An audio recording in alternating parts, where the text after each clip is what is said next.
Hello friends, welcome back to my channel. ఇది చూసిగా ఎండిపోయిన బెండకాయ. సో దాంట్లో నుంచి మనమైతే సీడ్స్ తీసి మళ్ళీ మనం ప్లాంట్స్ అయితే పెంచుకున్నాము.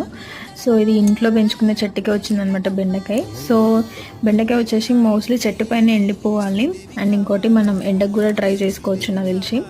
సో దాంట్లో సో అట్లా ఎండిపోయిన వాటిలో నుంచి సీడ్స్ అయితే తీసి అయితే జస్ట్ ఒక కంటైనర్లో బాక్స్ ఉంటుంది కదా, ఫుడ్ బాక్స్. సో దాంట్లో అయితే నేను కోకోపీట్ వేసుకొని, జస్ట్ కోకోపీట్ ఏం మ్యాచ్ అయ్యలేదు.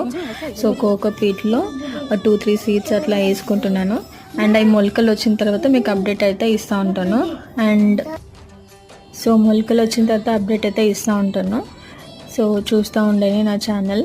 అండ్ ఇంకా ఎవరైతే నా ఛానల్ సబ్స్క్రైబ్ చేసుకోలేదో ప్లీజ్ సబ్స్క్రైబ్ చేసుకోండి. అండ్ వీడియో చూసి ప్రతి ఒక్కరూ ఒక చిన్న కమెంట్ అయితే చేయండి, అంటే వీడియో నచ్చిందా నచ్చలేదా ఏదో ఒకటి. అండ్ కమెంట్తో పాటు లైక్ కూడా చేయండి. కంటెంట్ నచ్చితే షేర్ చేయండి. Thanks for watching.